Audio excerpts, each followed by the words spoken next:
geluba naqdogliyo nugal waa ku darara melay nabadi joogta.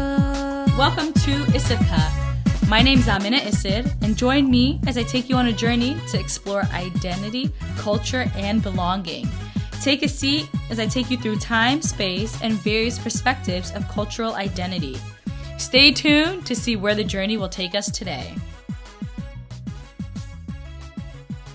So Hassan, welcome to ISIRKA. It's been a long time in between like the last time we saw each other back home and when we've seen each other now in the States. So how are you? How's everything? Thank you so much. Like as usual, Wandowahay, thank you for inviting me to ISIRKA podcast. I've been listening for a long time. We haven't met over like 7-8 years. And basically that broadcast was, a good connection to hear your voice again. And I'm doing good. Thank you for having me here. So, me and Hassan knew each other back in the days in Hargeisa when we were youngins, like starting off our careers. We worked on the book fair together, but now Hassan has a couple letters in front of his name. Now he's known as Dr. Hassan. So for those who don't know you, Skayashik, who are you? What have you been up to? What kind of things do you do professionally now? Yeah, thank you. And so I am Hassan Ali Daoud. Titles are just titles. But basically I am a medical doctor, graduated from Daoud in the year 2019. And I've worked at Hargeisa Group Hospital and also private clinics in Somaliland, specifically in Hargeisa, the year 2019 and 2020. I did 1-year research fellowship in Hartford program in global surgery and social change. And I finished that program in 2022. And now I started my master's in Geneva. It's about international development studies, specifically in global health. And yeah, so that's a bit about my career.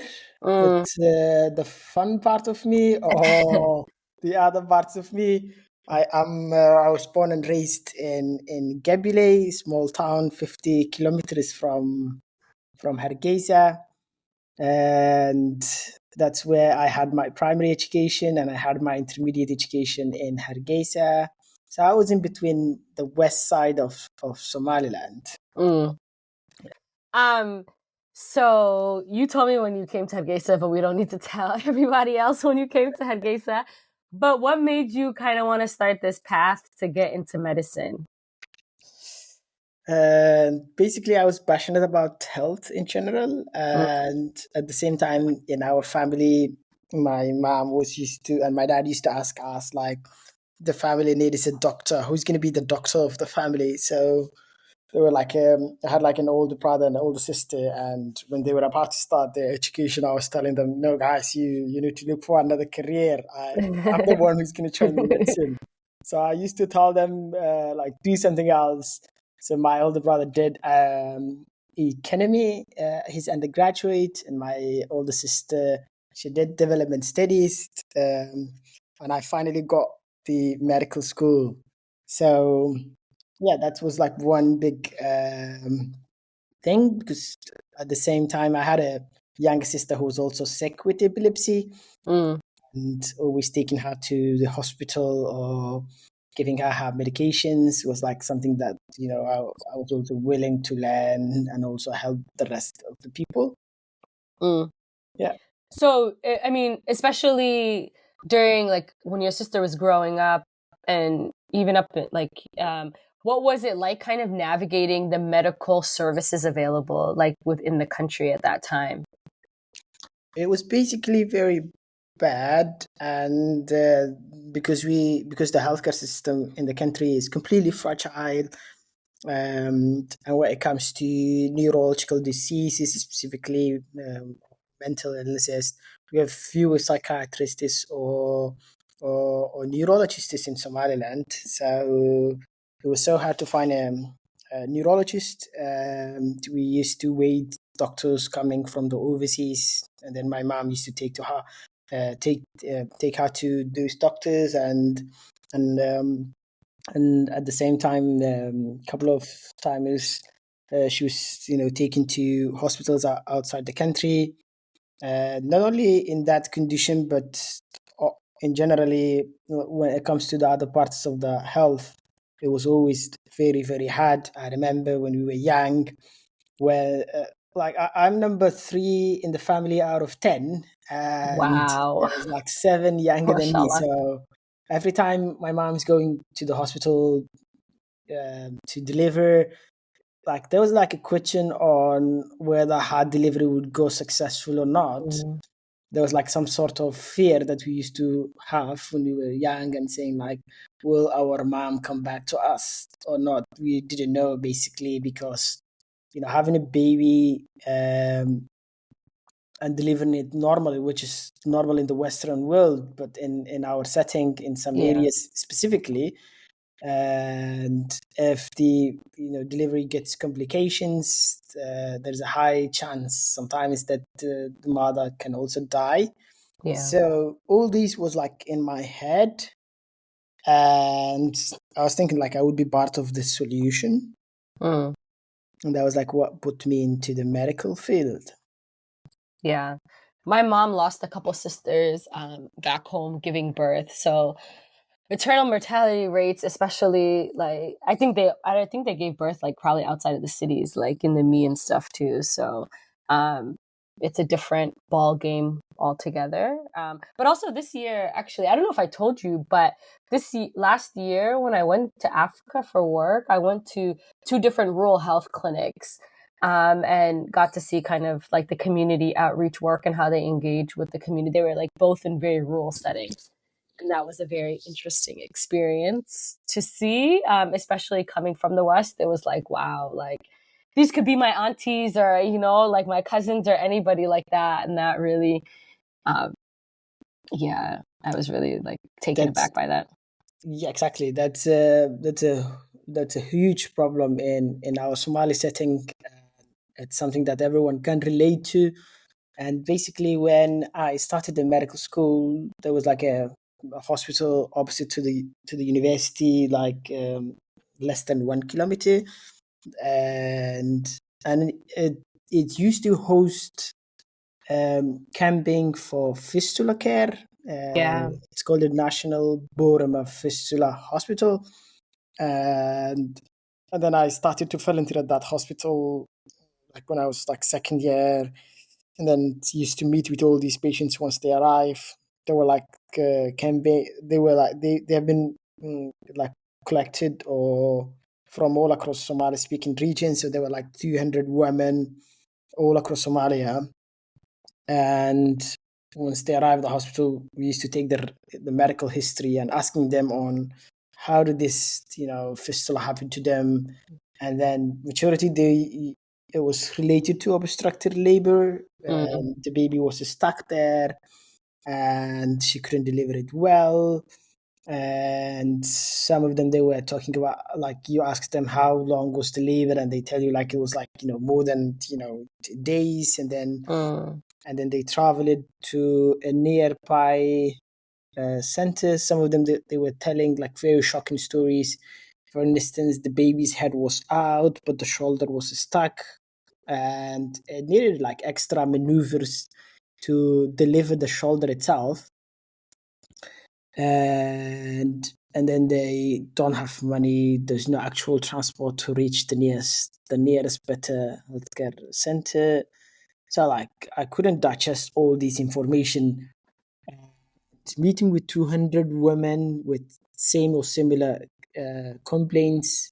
Some of them were malnutrition, some of them were young, some of them were also having anemic with obstructed labor, and they had the fistula.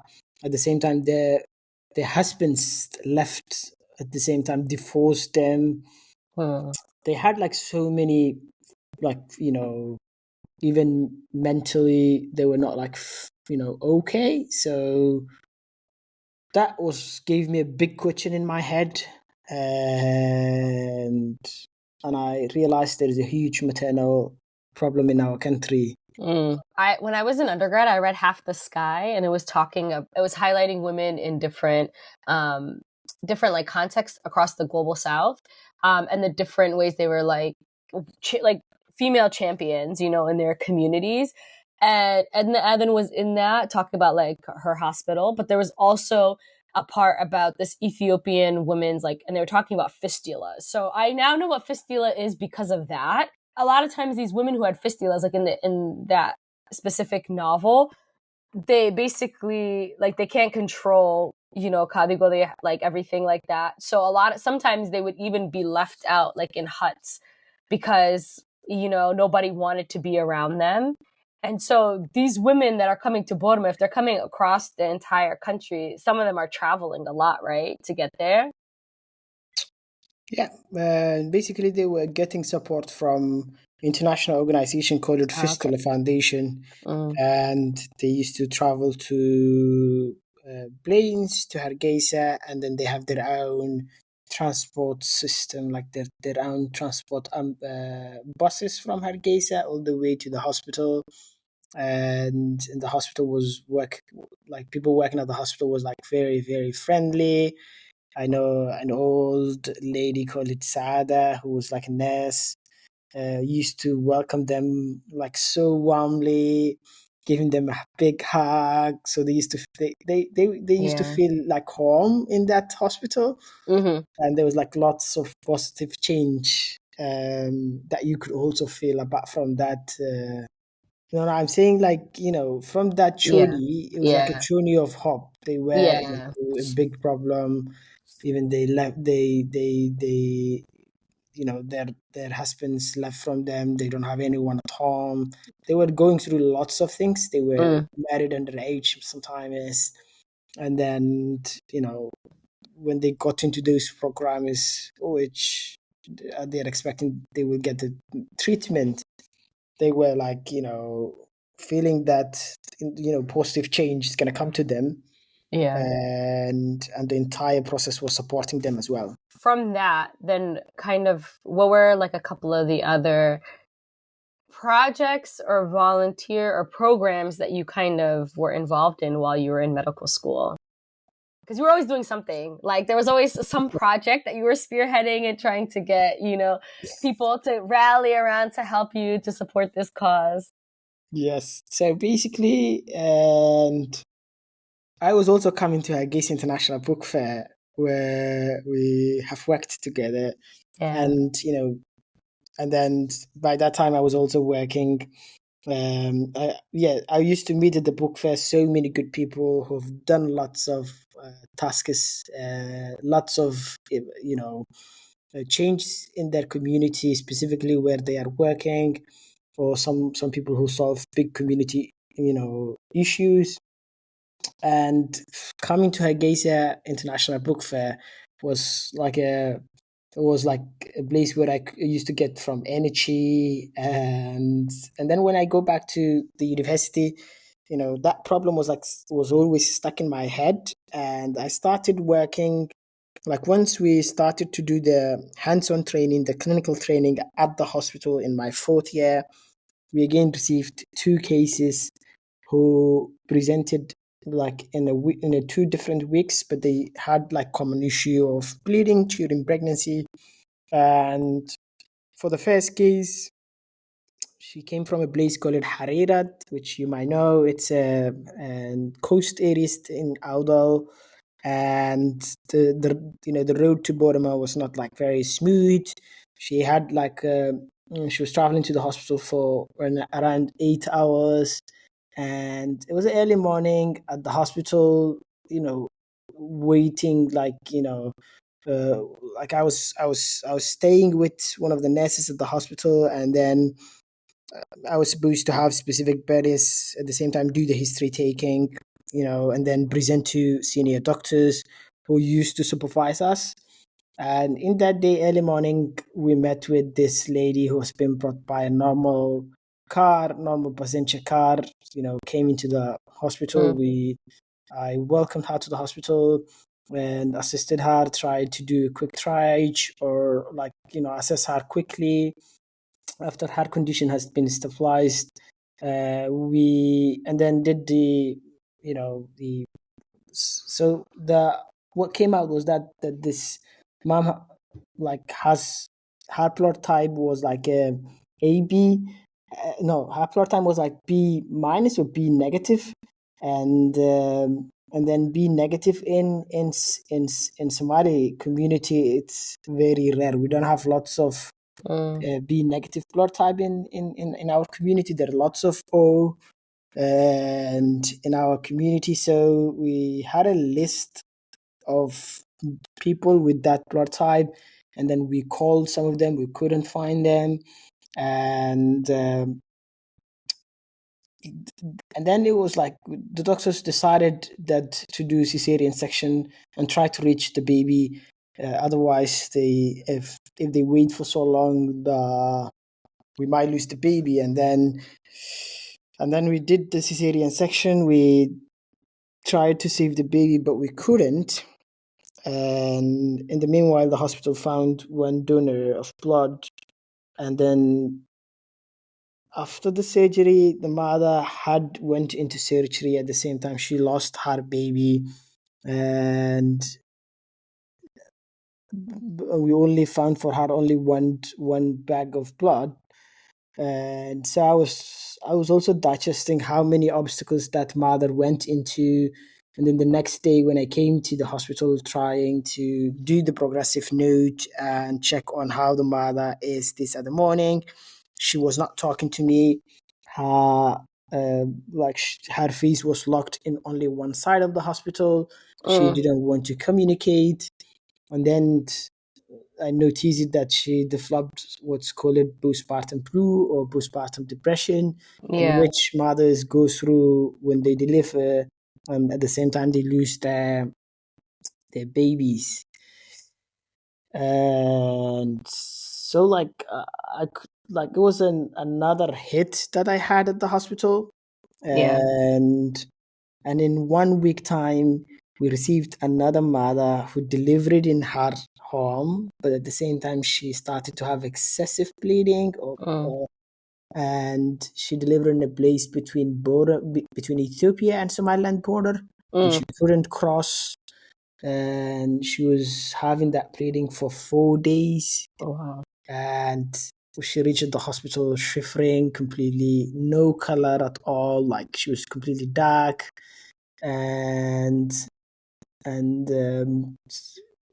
then we did quick blood check, and then her HP at that time was like 2 grams, which means Wow. all of her blood went out.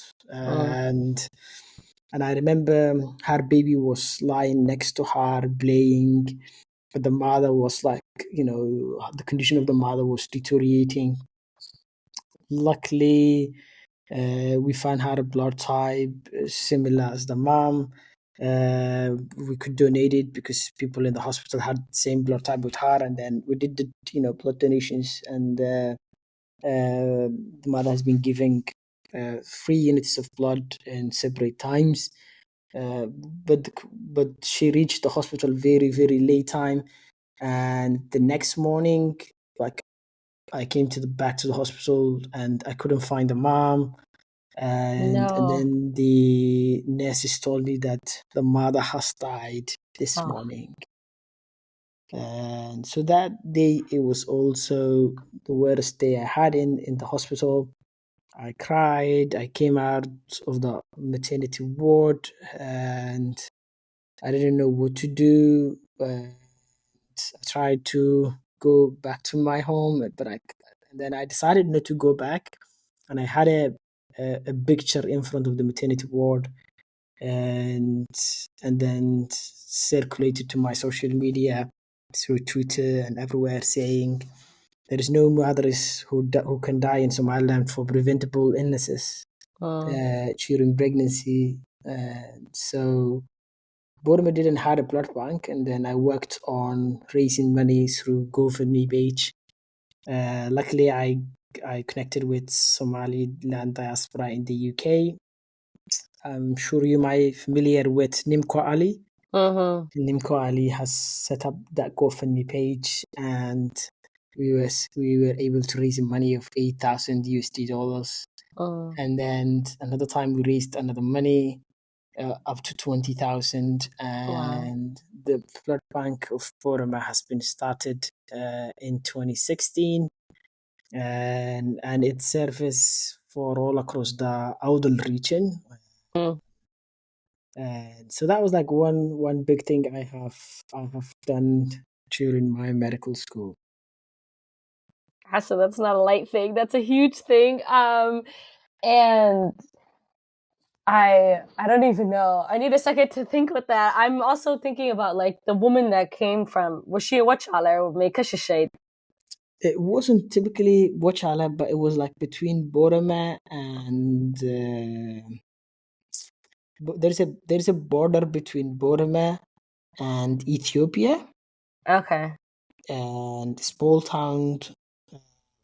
I have to remember. I myself quickly forget the name of it, but there is a small town in which there is a checkpoint between Boroma and Wachala, and Boroma and Ethiopia, but not the side of Wachala. Probably is a bunch of people that always kind of get stuck, you know, because borders are so arbitrary to humans that actually just, you know, exist between various places. But Yeah, there's I probably a remember. lot of people that get stuck there. Yeah, I remember she got some delays there. And that was like one big thing. I was like, I used to visit back that story and say, why did that mother die? And that lack of transportation and with no no pre-hospital care in Somaliland was also a big question to me. So it was like this day I went to a guy, one of the big guys in Telesom company in Boroma, and I visited his office and I said, okay, I'd like to chat with you on a couple of big issues we have when it comes to our healthcare system. If you become sick quickly and you have a cardiac arrest or heart attack, do you think the teams who are working at Telesom can save you? Like I was asking the CEO of Bodum by that time. And then he was saying, like, I'm not sure whether they can do that. I was telling him, like, do you think you will find a good, pre-hospital care or ambulance service that can come and run with you? And then the guy wasn't like, no, there's no. I was asking him, do you think that you will find a good and well-equipped emergency in Bournemouth? I was asking him, trying to understand how big it is that such companies can also invest in something very important, because they use lots of money for drama, for playgrounds, for sports. So I was trying to connect the hospital, the telecommunication, and the university as well, which I was studying from, to at least start pre-hospital care, and then I progressed with also that idea, and I had a very great friend who had came to Haggis International Book Fair. You might know her name is called Michelle Maria Muller. Are you Yeah, from familiar? Germany. Yeah, I From remember her. Germany. Exactly. So I was in touch with Michelle, and she, she visited one time to Somaliland and said, "I'm coming back for the presidential palace.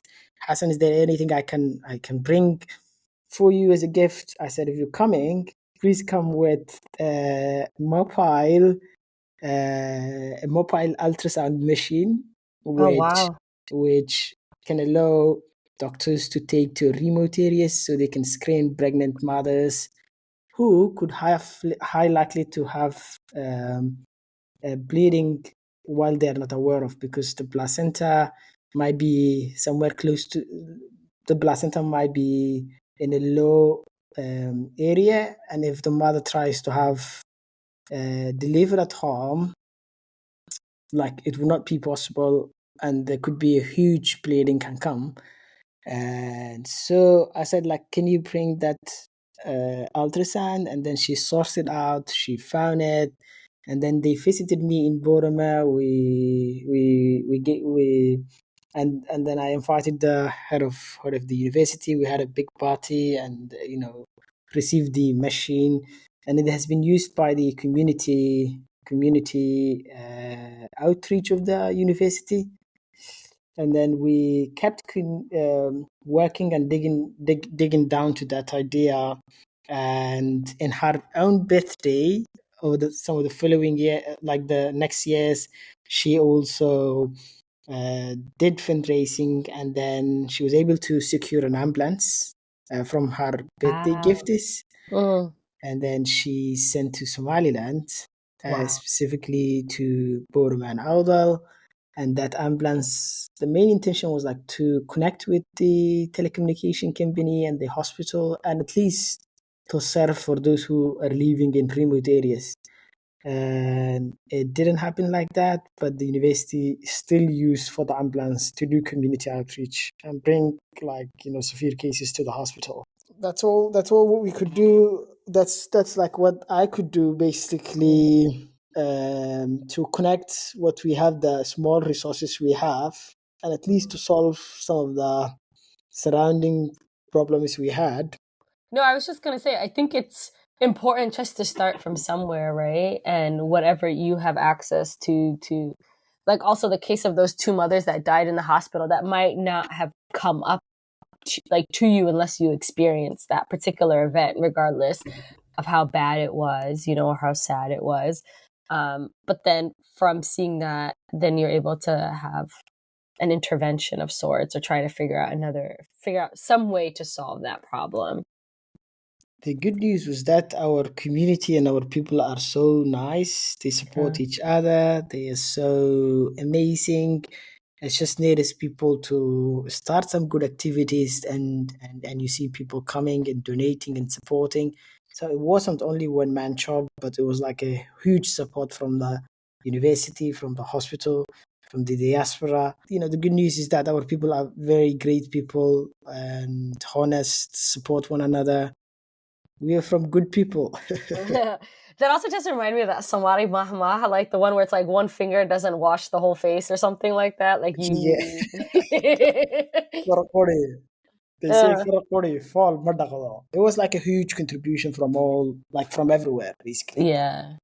Let's continue on that, specifically on pre-hospital care and that ambulance services. I Yeah. didn't stop from there. I said, okay, it was still in my head. I graduated. I did some other things. I started teaching at universities. I used to go to Berbera University and also Gebile University and teach nursing students. So after some time, I saw an advert. The ICRC, International Committee of the Red Cross, was trying to establish an ambulance service in Las Arnaud, which was somehow drawn to a conflict, and there was like shootings, people were dying, something What like is the that. timeline of this? Like, what year was it? That was like in March 2021. Okay. No, it was around January, something like that, and I applied and I got the position, and I started working at March 15, 2021. That time, there was like a bunch of first aid focal persons present in all the regions, and they were trying to start an ambulance station in Las Anod, and they had the funding and the money, but they want someone who could organize that and work and start training the teams. And I said, yes, this is something that I was willing to do, but I didn't have the money. And I found this international NGO trying to establish it. So I joined it, and I was lucky to be recruited. I worked with them with 2.5 years, and then I was lucky to train at the same time, establish along the SRCS, the Bishas team is in Somaliland. We used to visit Las Anod, meet with the team Bishas of Las Anod, recruited almost like 13 staff, did an exam, lots of people applied. We took a group of 13, both men and female. They were all of them were recruited, like a bunch of dispatch team who could respond to the telephones, responders, drivers, and we also got an ambulance as well. We spoke with all the police departments, telecom company. So we launched the project somewhere in the middle. Like we launched around. When did we launch? We launched a couple of months later, and basically gave the team his trainings along other international ICRC delegates.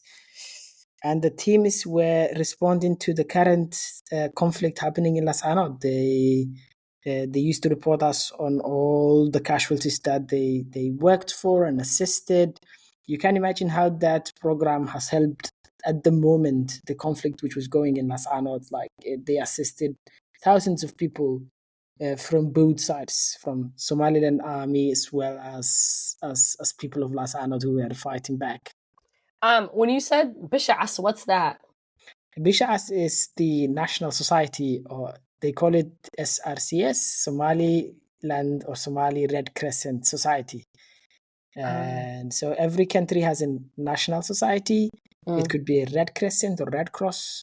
And I was working for the ICRC, which is the committee, the international committee of the Red Cross. Oh, so it's like the national version of like Yes. first aid responders. So that sounds like a very highly complicated system based on in Burma when you were trying to set up ambulances and trying to at least have that first step there. So this seemed like what was happening in Las Anod was there were multiple stakeholders involved from like all different sides to kind of make sure that they were dealing with anybody that kind of faced any type of medical emergency. So how was it training people? Like how did the program run with so many different stakeholders involved? In the year 2021, when we were working on the project, there was like no conflict between Somaliland and as well as people of Las Anod at that time. But there was like ad hoc shootings, there was like ad hoc killings, which was happening in the city. But we were able to visit everywhere, meet with every people. There was like no issues at that time. We launched the project early 2022, and then we trained. We launched it mid-January 2022, and then trained the teams in February in Berbera, and then in March 22, we were able to go to the city and then distribute the emergency number, which was accessible and free for everyone. And the teams we used to assist every week around 20 people, and we trained them to more of like respond all trauma and medical cases. And the Las Arnold General Hospital was very, very efficient because MSF was working in that hospital, and they were treating people free of charge in the emergency department, and this pre-hospital care was also free of charge. So like the system was somehow connected, and the teams know where to deliver the cases, and the caseload was going up. And when the issue of Las Arnold and the conflict started, the teams were the only reliable trust to call. And so and I think you've been following the media. They did a massive job. Okay, so then this new role, then I guess also it started with Las Anod, like you working primarily on that project, but it's took you all across the Somali regions, right? Yeah. What did that work look like in different regional contexts, if necessary, or what kind of came out of your engagement of working with the International Red Cross? Actually, it was a very great job. We were able to travel all across Somaliland because I was based mainly in Somaliland, and we were giving trainings to communities. So every community we go, it was like somehow in a very rural and remote area with no electricity, some of them with no good water. So living and staying with them like 4 days, eating the same meal they have. Sometimes you also learn how generous our people are. They don't have like enough, as they have something enough for them, but you can feel like what they have is also very limited. And then they try to make you like their own guest, so they will give you the try to spare the best food they have for you. And then like I've learned and how our people are good at hosting people. And sometimes there was like one time that we were giving a food in a big tashti or sahan, the one that our people clean for the clothes. Oh, And wow. we That's were a like huge meal. we were like a 6 guys, and then the only thing that they can give us was rice. So they gave us bariis cad. Okay. Waxa dhexda ku jiray in the middle koob subag leh. Oh, wow. Ayaa Okay. dhexda lasoo dhigay, and then there was like this guy carrying a tashti weyn oo bariis cad with nothing else. Wow. And then that's all they could give us to, and so it was like eye-opening for me, at the same time exploring how our big land and our communities. So I've learned many indirect things about our communities. It was like a touring in the country as well, so it was a great job. I enjoyed a lot. What was the place that you liked the most? It's so hard question. I'll put you on the spot. The most best place I liked is Snag Yeah. at Gabo. It's so beautiful. It's so big, and it was also rainy. The last time I visited was like this July 2023, and it was rainy. It was beautiful. It was cold weather.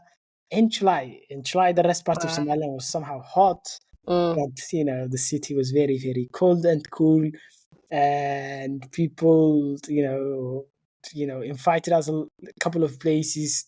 Hilib fiican baa meel kasta lanagu siiyey. Intaas aan u jeclaaday, There's nice people, wallahi. And by the way, hata we went down to the Dalo, and Dalena quruxdeeda de lagama sheekeyn karayo. Dalo it's another thing.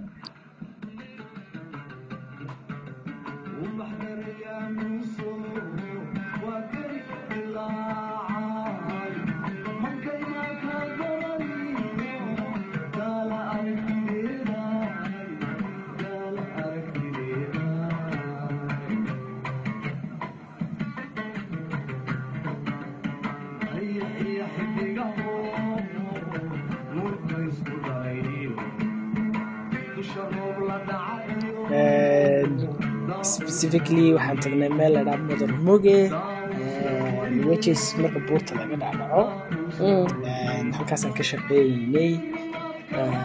So Senag is the best. It has waterfalls, it has green places, it's a highland.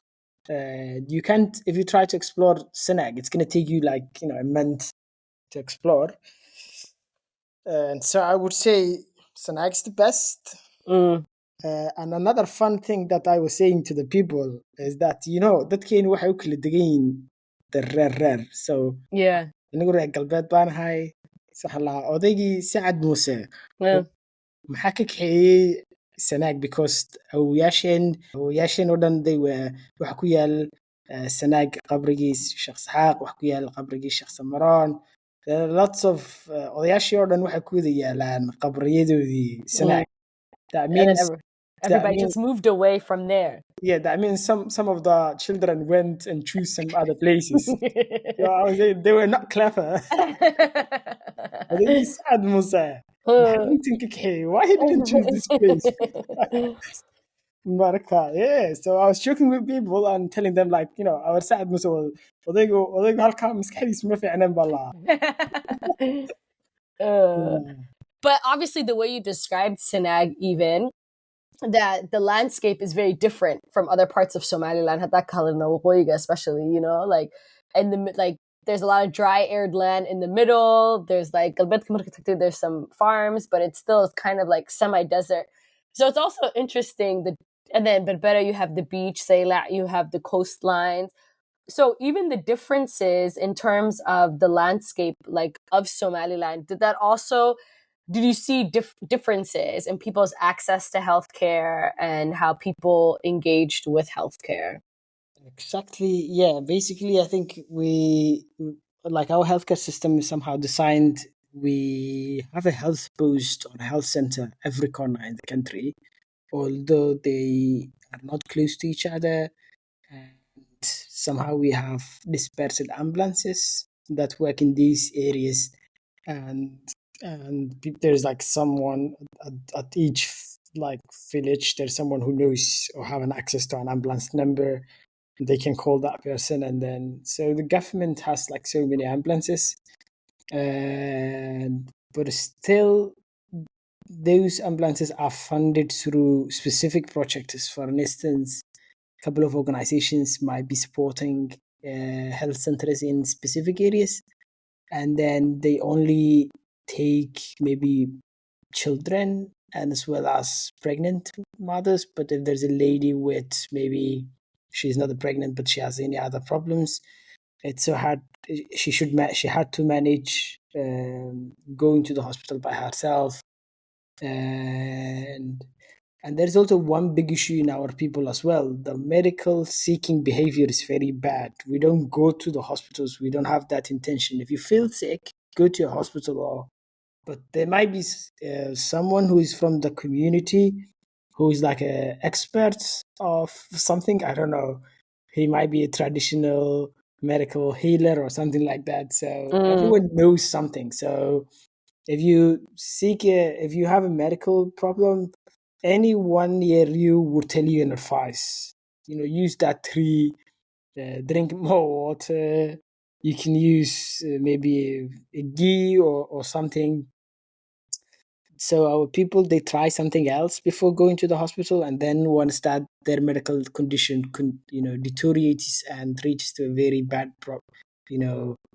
is the time that they come to the hospitals, like a very last stage. For instance, when we were working in Senag, like this July, it was like my last work with ISIRC. One of the training participants was sharing with her brother who had been bitten by a snake or something, and then they were keeping her brother in a place which was like very very far, like down the Dalo mountain, like Porta Mel Hosa Luhay, say Shaygain. So they have like there is like so many beliefs they have. They think that if the person make movements, that the poison itself would go all across the body.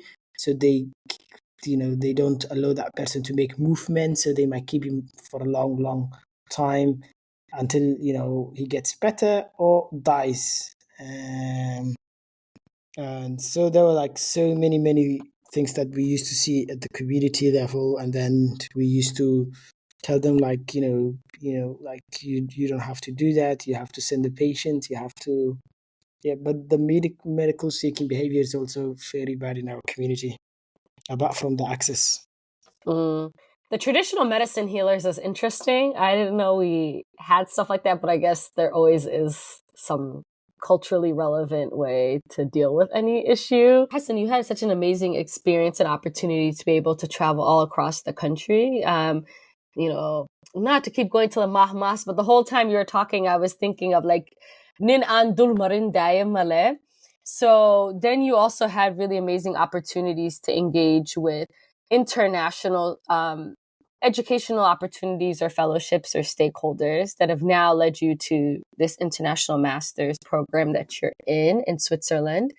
So can you share a little bit more about the international education opportunities that you had while you were still kind of continuing this work within the country? It came through like my time at Hargeisa International Book Fair. I sometimes refer to it, majority of of my successes, because people we met, and we also built our networking skills. Mm-hmm. Some of the things that I've learned in Hargeisa International Book Fair was like, using Twitter, because before I didn't use it more openly.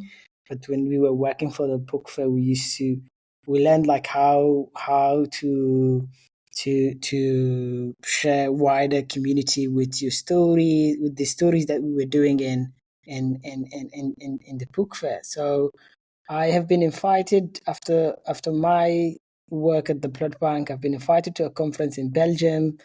I'd applied my thesis, but my first visit to Belgium was rejected, and then as soon as, like, within my last year, I got an invitation for the same conference. The conference organizers, they told me that they will organize the second meeting in Africa, specifically in Rwanda, and then they recommunicated me back.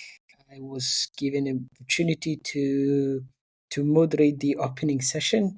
So that's like where I launched my networking. That conference, I met with so many people whom are still around me at the same time, until now. And so that people I met were like people I met with. They were research fellows from Harvard University. They were working on improving the surgical, obstetric, and anesthesia care. I met with very senior people who are leading the global health sector in our world. So I keep these connections, and try as well as to connect back to our country and see how they can help in our setting.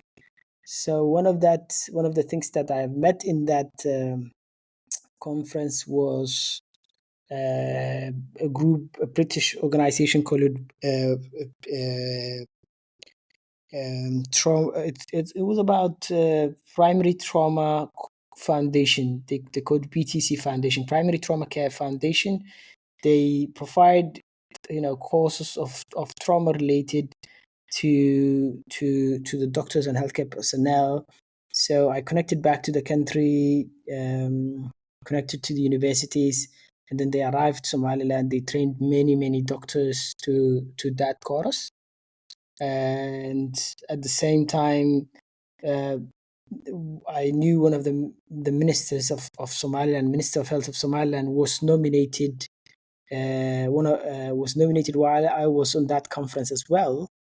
And in that conference, there was like the teams from Harvard. They were presenting a research policy, which can help the government to have a strategy of a 5 years plan to improve the hospitals, specifically the surgical departments, so they can improve the care of all trauma and surgeries. They can have a good anesthesia and save an anesthesia. And then I started to connect them to the Ministry of Health. And until now, we have been communicating back and forth. I received an educational opportunity from Harvard, and I was given a slot at the university to be a research associate. And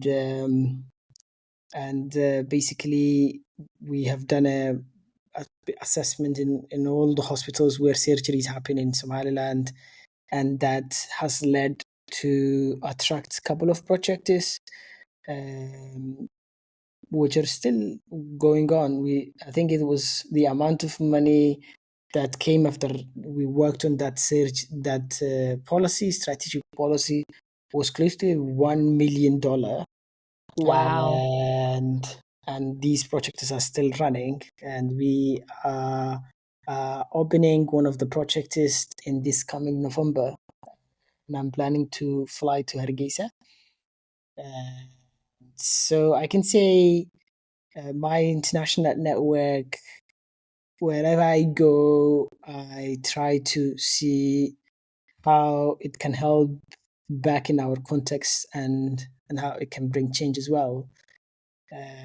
So that's what I do, and I've been doing over the past years. Yeah, that's amazing. And then, so you did that fellowship at Harvard, and then you were also at Johns Hopkins this summer. Anything you want to say about your time at Johns Hopkins? It was very good. It was thank you so much for coming to Baltimore and taking me around the harbor as well. And I'm so happy that I met you back. It was a great program, and we were learning on health emergencies in large population. There's a big if there's a big emergency, a big catastrophic, for example, earthquake or maybe conflicts, and there's a huge number of people who fled from conflict, how to respond and analyze their needs, and also prioritize the responses. So it was a very great exercise in learning and simulations. No, you took me around Amud, yeah? So then when we saw each other at Johns Hopkins, like a full circle moment. We get to see each other both. And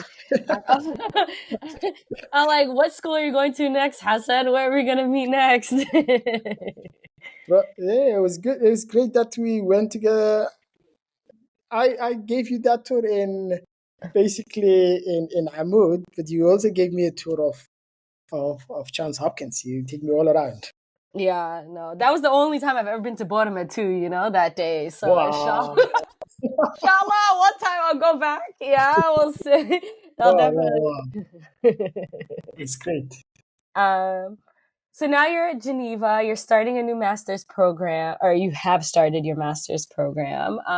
So what are your hopes for the next couple of years, for your future, for your educational endeavors, and for Somaliland's healthcare sector? Basically, I am planning that hopefully this master's will open me new doors as well, and Geneva is also it's very big and international center and hub for many developmental and humanitarian organizations, and I hope that whatever networks I build on, it will be resourceful to all across Somaliland and Somalia. And I'm not only focusing in our context of Somaliland as well, but at the same time, we have also worked with. There was a nice guy I met from Mogadishu. His name was called Dr. Mohammed, and I started once in Somaliland in Session, which was a student network, which was the conference that I went to in Kigali, Rwanda by that time. So they also started and established one in Mogadishu, and we kept our connections. We supported that initiative in Mogadishu, and they at the moment he has been taken to be part of the Ministry of Health, and he's doing the same thing I was doing in Somaliland, about the policy developments. So I'm sure whatever links that we find would come back to our wider community. So Hassan, before we sign off, you gave some great examples as a need that you saw, and then you kind of started rallying like support or resources around it. But for those who are listening that might want to be able to help out, like within the health sector back home, donate services or resources, what are some things that are really needed? There's one thing that have actually pushed me working at the hospitals, and over the past like 2.5 years, which I was working for the ICRC and training these ambulance responders, like I haven't been back to seeing patients. So I haven't seen patients for almost like 2.5 years now, and I was doing these global work. But the last thing that pushed me out of the hospital work was like I met with so many cases that have like cancers, specifically. I was working in Hargeisa Group Hospital, and I have seen like so many cases who are getting newly diagnosed with malignancies or cancer, and majority of them were women who have a breast CA or breast cancer. And so I look back on the record on that, like I was there for like 2 weeks in that outpatient department, and I met like lots of people, and I looked back the record book at the hospital, and over 6 months, me and another doctor and two other doctors, Dr. Hayir and as well as Dr. Sabra, who is not now anymore in Hargeisa Group Hospital, we've looked back on that record book and we found out 165 people have been diagnosed with cancer over the last 6 months, and there's no oncology center in Somaliland. There's no cancer center that deals and treats with these patients. I'm aware of that Al Amin clinic, Al Amin private clinic. It's not a clinic, but it's a pharmaceutical company. They bring one regimen of cancer drugs, but there's no that's the only medicines that arrive Somaliland. And at the hospital there is no actual palliative care, because people who have a cancer, they need a palliative care. They need good medications, for instance good painkillers. And I remember in the outpatient we used to receive many women who are crying because of the pain they have, and they're requesting at least pain injections, and the only injections we could give to them or the doctor was prescribing were medications that wasn't helping at that time. And some of them, they were getting or hearing the news in front of a big people, and you could hear there's no actual plan. If someone's diagnosed malignancy, people take them back to miyiga, qofka halkaasa lagu hayaa ilaa inta uu dhimanayo. And there was this case I've also met gabadh inan yar waxaa kasoo baxay sanka buro, and then doctors and healthcare professionals, they were thinking that this buro was a actual wound, nabro kale ay u dayi jireen, so it was cleaving or nabro hoosta ka qodmayo kale wahaa. And then nabro ahaan bay uga shaqayn jireen until wejigeedii oo dhan uu dhamaaday. All of her face went away. And so I have seen so many cases of malignancies. And then haddii dadku waxay dawo u doontaan Ethiopia yimaadaan. Ethiopia haddaad Addis Ababa tagto, Bulimikal, there's so many cases fara badan oo daawooyin iyo wax u socdaan. And aduu silic fara badan bay maraan dadku. Some of them, they don't have money to go outside. For those who have money, some of them, they try to go to India, for instance. Lacag badan baa loo soo ururiyaa, kharash badan baa banaanka kaga baxa. Qaarna waxay tagaan miyada. And the brassiere is also it's becoming very common in Somaliland. And mana jiraan basically actual services wadanka gudihiisa ka furan imika ay dadku helaan. So it was always something in my mind over the past 2 years, but I didn't get time and resources to work on it. But if someone is interested in to assist, and at least be part of, the support to women's health, I would refer them to work on at least establishing, oncology center or places where they can get palliative care in the country. Yeah. Fantastic. Thank you for having me here. And I look forward to be a big fan of your podcast. By any chance, do you wanna share with me who would be the next speaker? Do you have any guest who is it gonna be? Are you gonna give me that leak or? No, I don't even know. I'm releasing an episode this week. That's gonna have Aziz Farah. He's from Toronto, and he collects he does a lot of work on Twitter around Somali language promotion, but he also has started collecting a lot of Somali cultural artifacts. So we had a conversation that I just finished editing. So that's coming out next. But in terms of who, yeah, that was a really cool conversation to have. But yeah, in terms of who I'm speaking to next, I don't even know, to be honest. So Yeah, I'm excited about your conversation. I'm glad that we were able to see each other not only once, but twice this year, making up for lost time. And I'm very proud of you and all the things that you've accomplished. And, you know, the future is very bright. So, halkaas ka sii wad. Thank you so much for your continuous encouragement. And aad baan ugu faraxsanahay inaynu kulanay, isbaranay. At the same time, from the day I met with you, you were always encouraging me at the book fair and every time we meet, and keep doing the huge work you're doing for our Somali community. You are bringing back on the actual Somali essence. Yeah. And so keep doing the good work, and hopefully we will meet back soon. Inshallah. Now that you are a global citizen, yeah, Hassan is going somewhere every week, every month. So, inshallah. See you in Geneva. I'm sure that you're gonna come here soon as well. Yeah, I'll try to come to Europe, inshallah, next summer. And then we could have. We've been talking a lot about having. It's really amazing to see like the Hargeisa International Book Fair.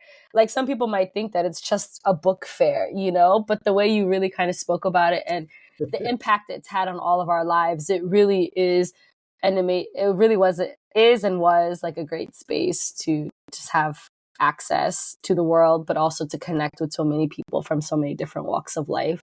And it's amazing to see the impact. It's a different impact on everybody, but the impact that it's had on everybody's life and their career.